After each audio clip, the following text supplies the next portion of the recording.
What's up, everybody? Johnnie Omega here, giving you my review of Us. Us is a horror thriller directed by Jordan Peele, the same guy that directed Get Out. And it stars Lupita Nyong'o and Winston Duke. This movie centers around a family who's on a summer vacation when their evil doppelgangers come through and wreak havoc. That's pretty much the premise that you get from watching the trailer, and I don't want to dive too deep into this movie because I don't want to spoil anything. This is definitely the type of movie that you don't want to have spoiled for you. There's so much that I actually liked about this movie that I kind of don't know where to start, but this is Jordan Peele's big moment, so I'll start with him. He had a whole lot to live up to after the success of Get Out, and I think he did a great job with this movie. He added something new to the horror genre that's pretty much been stagnant for quite some time. And I say horror because this movie definitely leaned more towards the horror side of the spectrum, where Get Out was more of a thriller. And I love Jordan Peele's use of comedy in this movie too, which was very surprising considering this is a horror movie. I actually don't think I've ever seen comedy used so well in a horror movie. Most of the time in a horror movie, it's a guy delivering bad jokes at the wrong times,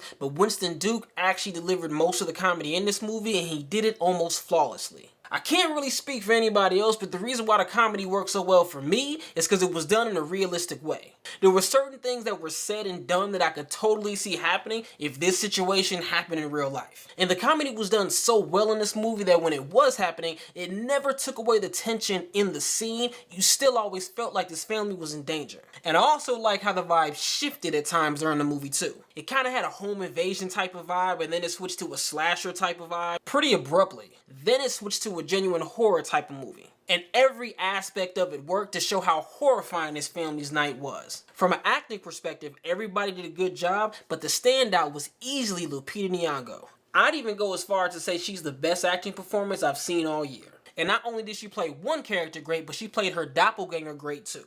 But horror movies don't really get much love when it comes to the Oscars, so I don't really expect this performance to be on too many people's radars by the end of the year. With all the praise I'm giving this movie though, I must admit that it's not perfect. The biggest negative I would say about this movie is that I don't think the third act was all that great. Particularly the second half of the third act. Now, I'm not saying that I didn't like it, because I actually did, but I think the lead up to the big reveal was better than the reveal itself. And to me, it was actually a little bit predictable. Again, not saying I didn't like it, but I had a feeling that the ending was what it was before I saw what it was. But other than that, nothing really stood out to me as a major flaw. So in conclusion, the story was good, the acting was good. In the case of Lupita Nyong'o, the acting was great. The ending didn't really stick the landing perfectly, but it doesn't take away from everything that came before it. There were no major flaws, and overall, I had a great time watching it. All that being said, I'd say this movie is a definite add to the Blu-ray collection. So comment below and let me know what you guys thought of the movie. And also, since the comparisons are gonna happen, let's just go ahead and get it out the way now. Which movie do you think is better between Get Out and Us? Thanks for watching, and if you haven't already, hit that subscribe button to see what we got coming next.